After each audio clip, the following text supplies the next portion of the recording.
Aku kebetulan lagi kerjain tugas dari Menmova nih, MSDM. Spesifiknya sih aku lagi ngebahas tentang kesempatan kerja yang aman dan nyaman.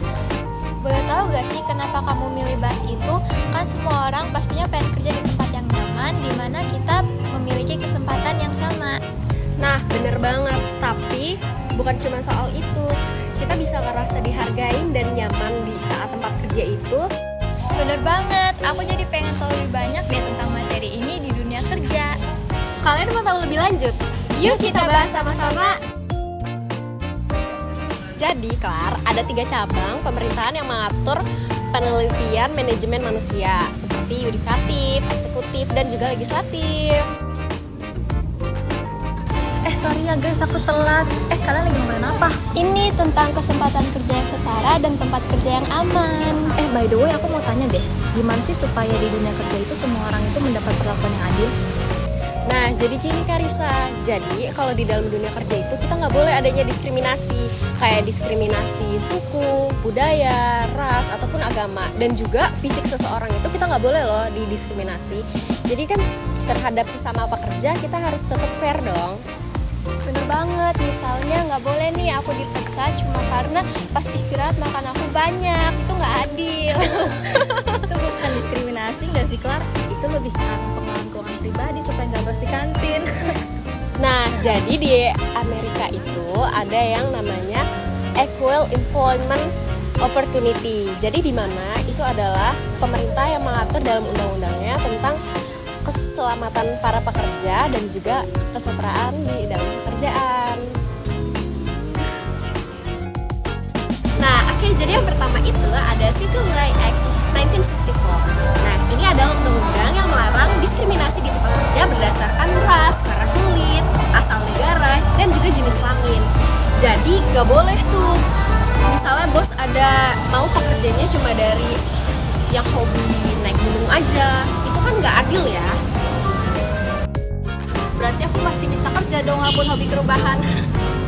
Bener banget, tapi harus tetap kerja ya, jangan malah tiduran di meja kantor.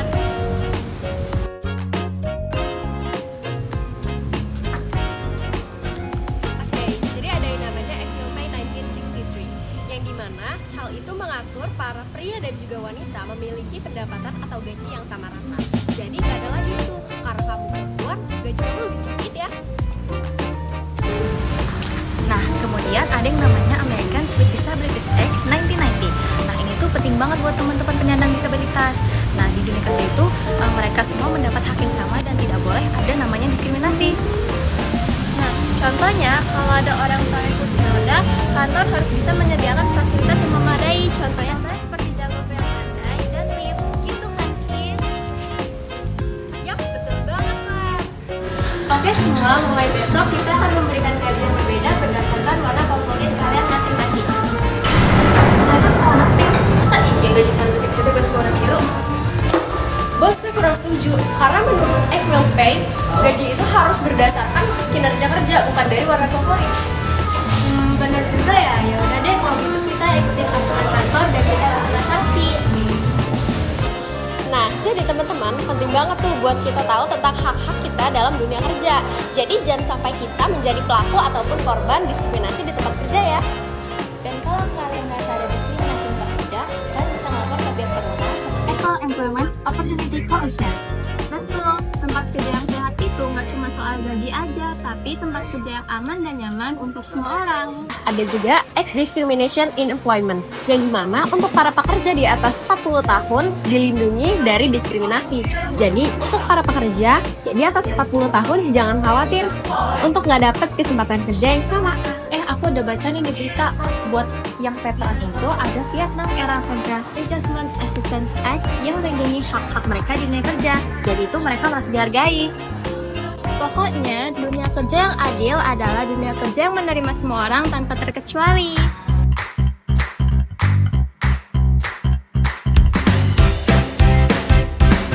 Jadi gimana teman-teman? Udah lumayan paham kan tentang kesempatan kerja yang setara dan tempat kerja yang aman? Tetapi masih banyaknya perusahaan, dan yang sering kita dengar tuh perusahaan yang lebih memilih karyawan berdasarkan gender atau latar belakang tertentu. memang gak semua sih, tetapi ada kok perusahaan yang memiliki pentingnya kebijakan kesempatan kerja yang setara alias EO. Tapi ada juga kok yang masih mengabaikannya.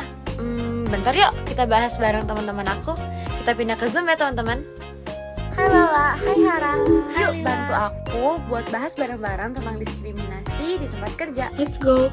Nah, jadi diskriminasi di tempat kerja itu terkadang menghindari diskriminasi secara terang-terangan loh. Tapi tetap aja ada dampak yang gak merata. Contohnya, ada kebijakan yang sekilas adil, tapi ternyata malah merugikan kelompok tertentu. Betul banget lah, kayak aksi afirmatif yang awalnya untuk membentuk kelompok minoritas, tetapi bisa dianggap diskriminasi terbalik sama yang lain.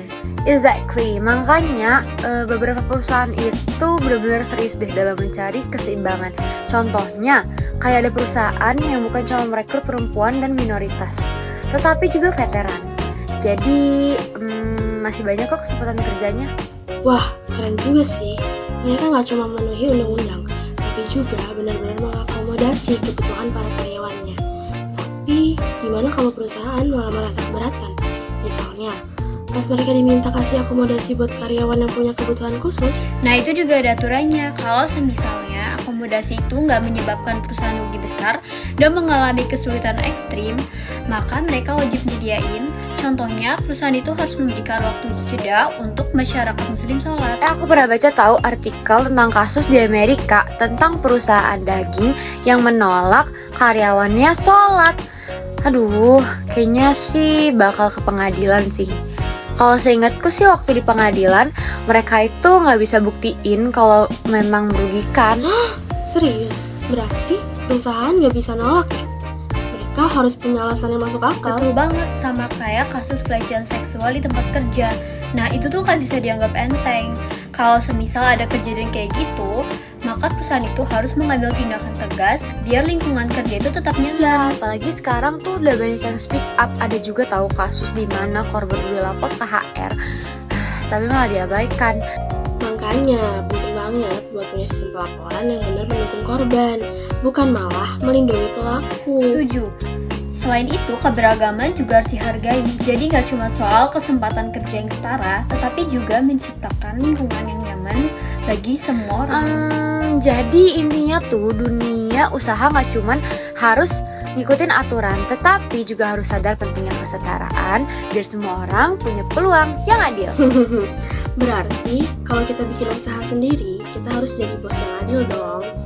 Setuju, untuk dunia kerja yang lebih baik. Oke, terima kasih ya guys sudah bantu aku ngebahas materi ini. Bye-bye. Hai teman-teman, udah lumayan paham kan? Ikut aku yuk cek e-booknya dan kita baca-baca lagi. Hai guys, kenalin aku Husnul dan ini rekan aku Cynthia. Halo guys. Nah, kira-kira kalian ada yang bisa tahu gak apa yang bakal kita bahas di video kali ini? Apakah itu tentang hujan? Atau tentang rokok?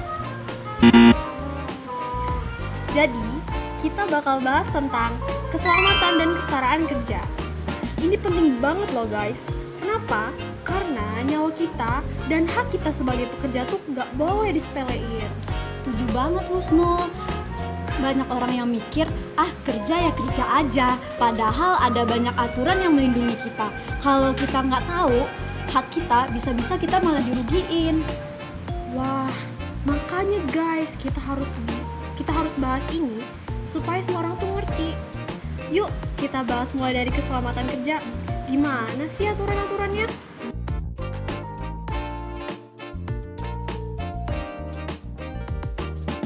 Ada namanya Undang-Undang Keselamatan dan Kesehatan Kerja alias OSHA. Ini mengatur standar keselamatan kerja biar pekerja nggak kecelakaan atau sakit gara-gara kerja. Contohnya, kalau di tempat kerja ada bahan kimia yang berbahaya, bos wajib kasih info dan perlindungan ke karyawannya. Jadi, kalau di tempat kerja kita ada gas beracun, bos gak boleh ya pura-pura bilang kalau itu parfum mahal. Kalian belum tahu masalahnya? Emang ada? Enggak, tapi rusak loh. Aku mau presentasi sama bos. Lagi boleh mau udah panen. Aku masih di besok. Grup 11 taga besok. Assalamualaikum warahmatullahi wabarakatuh. Iya, kak. Kok banget ya?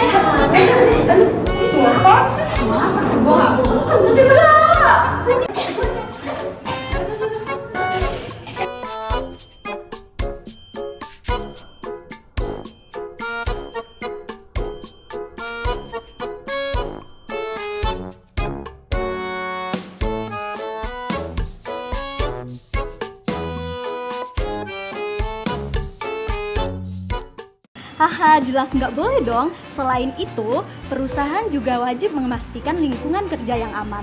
Kalau ada bahaya, mereka harus kasih pelatihan biar kita tahu caranya menghindari.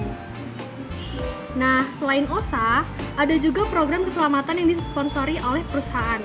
Intinya, perusahaan itu harus aktif mengidentifikasi bahaya kerja dan memperbaikinya. Misalnya gini, kalau ada kabel listrik yang terbuka, ya harus segera dibenerin dong. Bukan malah ditutupin pakai lakban warna-warni buat dekorasi. Kalau karyawan nggak sengaja kepegang kabel itu, terus kesetrum gimana?